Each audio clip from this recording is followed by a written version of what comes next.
Deus perdoe os nossos pecados, em nome do Pai, e do Filho e do Espírito Santo.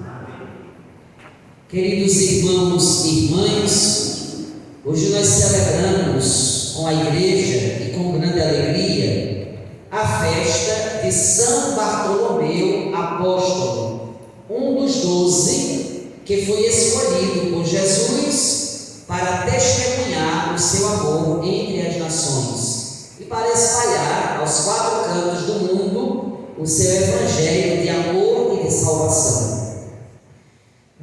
Bartolomeu, ele tem 2 nomes. Ele é chamado de Bartolomeu, mas ele também é na Bíblia este que João falou no evangelho, chamado Natanael. Então, Natanael na Bíblia é o mesmo Bartolomeu que Jesus chamou para ser discípulo dele, para ser apóstolo do Senhor. E o que é que diz a palavra de Deus sobre este Natanael, sobre este Bartolomeu? É bem interessante como se deu o encontro de Natanael, ou de Bartolomeu, com Jesus. Veja, Filipe encontrou-se com Natanael. Filipe era amigo de Natanael. Olha a importância de você ter um amigo de Deus. A importância de você ter ao seu lado alguém que já teve uma experiência com o Senhor. Então, Bartolomeu, Natanael, tinha um amigo que era Filipe, que já tinha sido discípulo de João Batista, mas João Batista disse aos seus discípulos: já cumpri a minha missão, porque já chegou entre nós o Cordeiro de Deus que tira o pecado do mundo. Então Filipe já tinha uma fé em Jesus. Filipe já sabia quem era aquele Jesus. Então Filipe vai até Natanael e diz: encontramos aquele de quem Moisés escreveu na lei e também nos profetas. Olha o que Filipe diz: encontramos. Quem escutou o evangelho de ontem viu que o evangelho de ontem Jesus mais uma vez contou as 2 parábolas do reino. Jesus disse: o reino de Deus é comparado com um homem que encontra o tesouro no campo. Ele vai, vende todos os seus bens para comprar aquele campo. E na homilia de ontem eu dizia assim: muita gente acha que só vale levar para casa o tesouro. O homem não só comprou o tesouro. O homem não só comprou aquele metro quadrado onde o tesouro estava. Ele comprou o campo. Porque tem gente que diz assim: importa, padre, a minha fé para Deus não é religião. Eu tenho a minha fé, eu não preciso ir para nenhuma igreja, porque eu vivo a minha fé em casa. Eu tenho o meu tesouro no coração. Falta o campo, porque é no campo que o tesouro está. E este campo é o mundo. Neste mundo de meu Deus está o tesouro verdadeiro, que é Jesus. Mas este mundo também, este campo, é a igreja. É na nossa igreja que este tesouro está presente. Então ele vai e vende tudo para conquistar aquele campo, porque naquele campo existe o tesouro verdadeiro. Depois Jesus diz: o reino de Deus é como um homem que procura pérolas preciosas. Quando ele encontra a pérola de grande valor, ele vende também tudo que tem para comprar aquela pérola. E ontem eu também dizia assim: só existe uma pérola neste mundo? Não, nós temos várias pérolas. O filho é uma pérola, o marido, a esposa, a família, a casa que conquistou, o carro, a sua saúde física, a sua saúde espiritual. Tudo isso são pérolas que nós temos. Agora, quando eu comparo estas pérolas com a pérola verdadeira que é Jesus, aí eu digo assim: nenhuma pérola joalheria como esta. Nenhuma pérola tem mais valor do que esta pérola. E se for preciso, eu troco todas estas pérolas, mas eu não posso perder a pérola preciosa. Então Filipe mostrou aqui, olha, encontramos aquele de quem Moisés escreveu na lei e nos profetas. Filipe encontrou na sua vida a pérola de grande valor. Filipe diz isso a Natanael, e ele diz: a pérola, aquele que nós encontramos, chama-se Jesus de Nazaré, filho de José. Agora veja, Natanael morava em Caná. Caná era a poucos metros, poucos quilômetros de Nazaré. E quem era de Nazaré não gostava de quem era de Caná, quem era de Caná não gostava de quem era de Nazaré.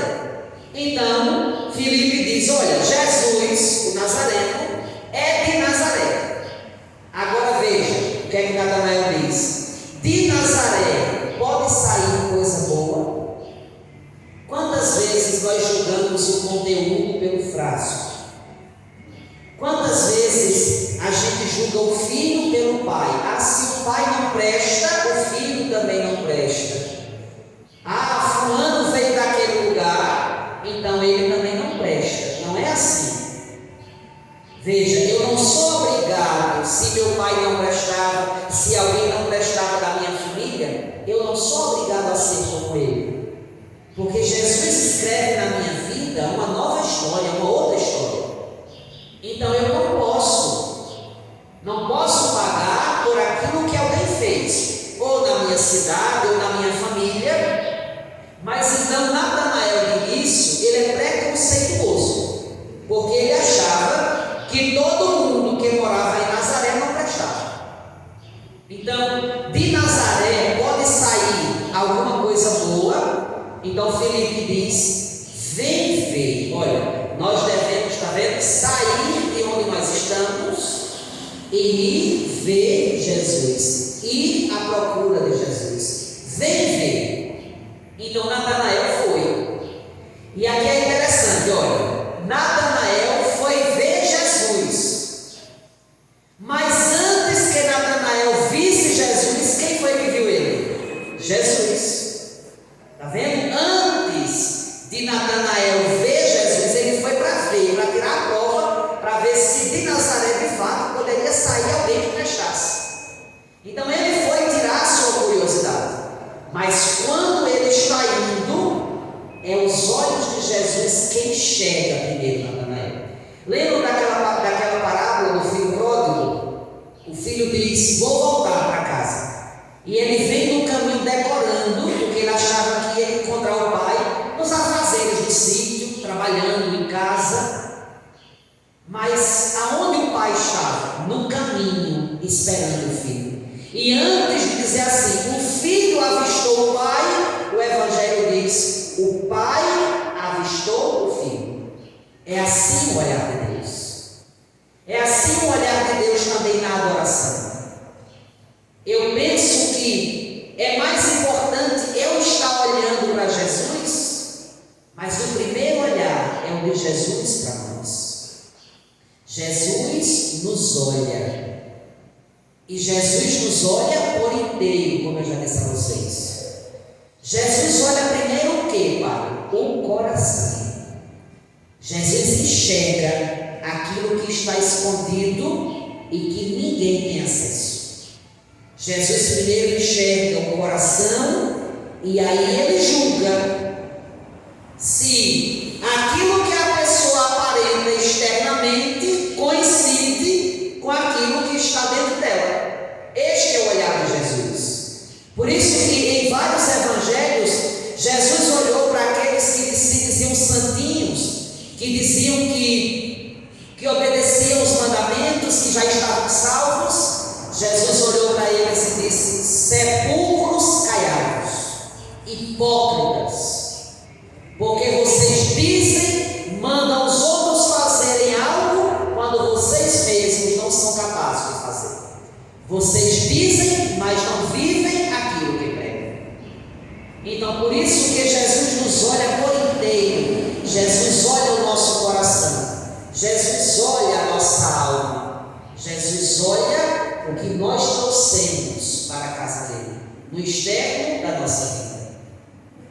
Jesus viu Natanael que vinha para ele e comentou: olha que lindo. Jesus disse para Natanael. Eu acho que todos nós deveríamos sonhar com um dia Jesus dizendo isso para a gente. Jesus disse para Natanael: aí vem um israelita de verdade, um homem sem falsidade. Israelita, aqui Jesus está dizendo assim: esse aí é um judeu de verdade. Esse aí vive a sua religião. Esse aí é um israelita de verdade, é um homem sem falsidade. Se fosse para nós, Jesus deveria dizer assim: este aí é um católico de verdade, um homem ou uma mulher sem falsidade. Será que nós também hoje estaríamos preparados para receber esse elogio de Jesus? Eu acredito que não, porque muitas vezes nós não vivemos aquilo que pregamos, por isso nós já temos falsidade em nós. Então Jesus olha para Natanael e diz: aí vem um israelita de verdade, um homem sem falsidade. E aí Natanael se espanta, porque é a primeira vez que eles estão se vendo assim fisicamente. E Natanael pergunta a Jesus: de onde me conheces? Para estar me elogiando assim, para dizer que eu sou um israelita de verdade, que eu sou um homem sem falsidade. De onde me conheces? Aí Jesus vai dizer algo que fica aqui nas entrelinhas do texto. Jesus diz: antes que Filipe te chamasse, enquanto estavas debaixo da figueira, eu te vi. O que danado Natanael estava fazendo debaixo da figueira? Nós não sabemos. O que se sabe aqui é que na hora que Jesus disse isso, despertou em Natanael a fé, porque só Deus sabia o que Natanael estava fazendo debaixo da figueira. Então existe uma linha de pensamento que diz assim: Natanael estava lendo a Torá, a Sagrada Escritura, debaixo da figueira. Antes que Filipe chegasse, ele estava lendo e interpretando a palavra de Deus debaixo da figueira. Outra linha de pensamento diz assim: ele estava orando a Deus, ele estava lembrando-se de Deus, conversando com Deus debaixo da figueira. Então, quando Jesus diz assim: eu te vi debaixo da figueira, então Natanael disse: é Deus, porque eu estava conversando com ele. Agora eu já escutei uma outra linha de pensamento. Uma vez, escutando uma palestra, o palestrante dizia assim: lembram quando Jesus nasceu, que Herodes mandou matar todas as crianças, e todas as crianças foram mortas, menos o menino Jesus? Então, o palestrante dizia assim: pode ser que a mãe de Natanael, no dia em que Herodes mandou matar as crianças, escondeu Natanael debaixo de uma figueira e cobriu ele com as folhas da figueira. E ele conseguiu se salvar daquela matança, porque a mãe o escondeu debaixo da figueira. E quando ele foi crescendo, a mãe contou para ele este segredo e disse a ele: ninguém mais pode saber deste segredo, só nós sabemos, porque é perigoso. Se Herodes ou alguém do palácio souber que você ficou vivo, vão mandar lhe matar. Então era um segredo deles, só a mãe e ele sabiam daquele segredo. Então Jesus olha para ele e diz: antes que Filipe te chamasse, enquanto estavas debaixo da figueira, eu te vi. Então só Deus, que está presente em todos os lugares, sabia daquele segredo. Então Natanael diz: Rabi, tu és o Filho de Deus, tu és o Rei de Israel. Está vendo? Então despertou em Natanael a fé em Deus, a fé em Jesus. Tudo isso por quê? Porque um dia um amigo o chamou para ver Jesus.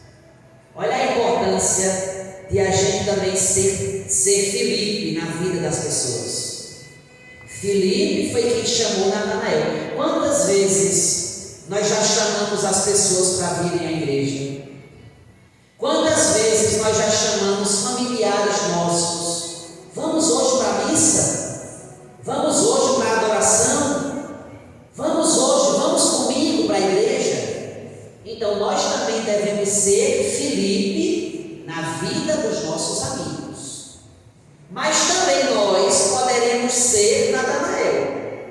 Porque muitos de nós, talvez hoje estamos aqui, porque lá atrás, um dia, um amigo nosso nos trouxe para a igreja. Um dia lá atrás, alguém nos fez o convite para estar na igreja. E a gente veio, se encantou com Jesus, descobriu o tesouro e não larga Jesus por nada mais deste mundo. Então esse é o amigo verdadeiro. O amigo verdadeiro é aquele que te traz para a igreja, que te traz para perto de Deus. Mas o amigo que diz assim: não, vamos hoje para o jogo, vamos hoje para o bar, vamos hoje para tal lugar, que te tira daqui, este não é um amigo de verdade, é um amigo falso. Porque o amigo verdadeiro é esse aqui, é como essa amizade de Filipe e de Natanael. É aquela amizade que traz você para Deus. Então agora é a hora de Jesus dizer para Natanael: tu crês porque te disse, eu te vi debaixo da figueira, coisas maiores do que esta verás. E Jesus continuou: em verdade eu vos digo, vereis o céu aberto e os anjos de Deus subindo e descendo sobre o Filho do Homem. O que é que João está dizendo aqui com essa passagem? Quando Jesus falou isso, o que é que as pessoas ali entenderam? De uma passagem do Antigo Testamento. Lá no Antigo Testamento, um homem chamado Jacó morava em Betel. Betel significa casa de Deus. E lá em Betel, Jacó teve um sonho. Jacó sonhou com uma escada que ligava o céu à terra. E por essa escada, os anjos de Deus subiam e desciam, levavam as orações dos homens até o coração de Deus. A vida inteira, os judeus sabiam desta passagem, interpretaram os anjos, que os anjos levam nossas orações para o céu. Mas essa escada quer dizer o quê? Quem é essa escada? E agora Jesus disse: ele é a escada, ele é o pontífice. Porque a escada, ela tem duas pontas. Ela tem a ponta de baixo e ela tem as pontas de cima. Jesus é esta escada, Jesus é a ponte, ele é o pontífice. Por quê? Porque ao mesmo tempo que ele é homem, ele é Deus. As pontas de baixo, ele é homem, ele está na terra, ele conhece o ser humano, mas ele também é a ponta de cima, ele é Deus, ele conhece Deus. Então ele é o perfeito. Por quê? Porque é ele que leva nossas orações para junto de Deus. E Natanael um dia iria ver isso. E viu o quadro, viu. Veja, os apóstolos, eles foram intitulados pelos judeus, pelas pessoas que não acreditavam em Jesus, de falsos, de mentirosos. Inventaram que Jesus ressuscitou. Só pode ser invenção. Jesus não ressuscitou. Então, eles diziam que os apóstolos eram mentirosos. Agora veja, nós inventamos uma mentira para quê? Para salvar a pele da gente. Para salvar a minha pele, eu invento uma mentira. Veja, Natanael morreu esfolado vivo. Foi tirado o couro dele todinho. Como era mentira? Como é? Se fosse mentira, ele não deixaria o couro dele ser arrancado todo. Porque Jesus, na vida dele, não era uma mentira. era uma verdade, porque ele disse: eu sou o caminho, a verdade e a vida. A verdade não é uma coisa que eu professo, a verdade é uma pessoa, é Jesus. Jesus, na vida de Natanael, era uma verdade, era tanto uma verdade que ele se permitiu ser esfolado vivo, mas não disse que Jesus era uma mentira na vida dele. Aí a gente entende porque Jesus disse: este sim é um homem sem falsidade, porque o Jesus que ele anunciava, ele vivia, e o amor que ele dizia ter por Jesus foi um amor capaz de fazer com que ele desse a vida por Jesus. E quando mais arrancava o couro dele, mais ele glorificava e amava a nosso Senhor. Então Natanael viu este céu aberto e os anjos de Deus subindo e descendo por Jesus, porque ele é a ponte, ele é a escada que nos leva ao céu. Então que este santo tão querido interceda por nós lá no céu, para que, assim como ele amou a Jesus, que nós também tenhamos a coragem de amá-lo sem falsidade e sem fingimento. Louvado seja nosso Senhor Jesus Cristo.